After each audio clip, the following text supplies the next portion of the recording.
Ito, makakusap po natin sa linyang telepono si Police Superintendent Ferdinand Quirante, hepe po ng Tagaytay PNP. Superintendent Quirante, magandang hapon po sa inyo. Magandang hapon po, sir. Hello? Ano po ang reaksyon ninyo dito sa Baticos na naging mabagal po yung responde ng pulis, pati na po yung rescue team dyan sa Tagaytay, kaugnay po nung naganap na aksidente? Wala pong katotohanan at pawang kasinungalingan lamang na yung nagsasabi na mabagal ang ating kapulisan. Na where impact nung nangyari ang insidente ay about 2:44 na kung saan dumating ang ating kapulisan at about 2:49 at ito ay na-report natin sa ating station desk officer na siya naman tumawag sa mga karating agency natin, yung rescue at ang ating fire truck. At hindi po rin totoo na tayo naging mabagal dahil within 2 minutes span of time, ang sinasabing responde ng ating kapulisan ay nandun na, and that could be attested by our witnesses on the ground, sir. Tama po bang sabihin na bagamat naging mabilis kayo, gaya po nung kinukwento nyo, ay hindi rin gano'ng makalapit kasi nga naglalagablab pa po yung sasakyan ng mga oras na yun? Hindi po, sir.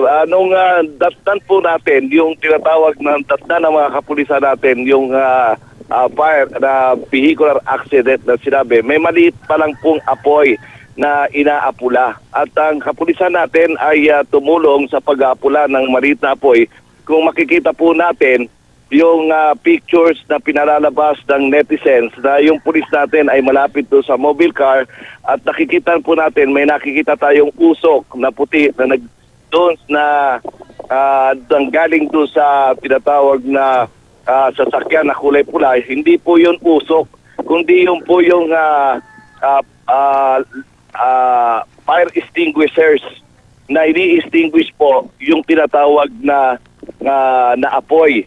At yung pulis na nakatabi doon sa mobile car, kumukuha po siya ng wrench para makatulong din po na tatanggalin yung battery na nagiging source of electricity na para matigil po yung tinatawag na pagkalat ng apoy.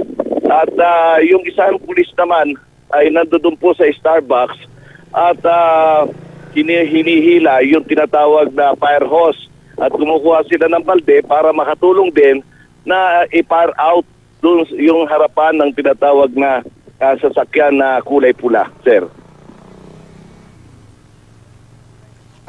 Ibig sabihin sa panig po ninyo, ginawa nyo ang lahat ng posibleng magawa. May mga fire hose mula sa kalapit establishmento, may naghahanap ng tools para baklasin yung battery ng sasakyan. So, sa panig po ninyo, sa tingin nyo, nagawa nyo po ang lahat, kaugnay po ng responde na iyon? Opo. Sa trabahong pulis ay we keep the peace and order, no? Bagamat sinisecure na natin yung area of concern, yung mga tao ay hindi rin natin pinababayaan na makalapit at katulong natin dito yung ating mga mahuhusay na barangay tanod at kagawad doon sa nasabing lugar sa barangay San Jose, Calamparo, sir. Maraming salamat po sa pagkakataon si Police Superintendent Ferdinand Quirante, ang hepe po ng Tagaytay PNP. Maraming salamat.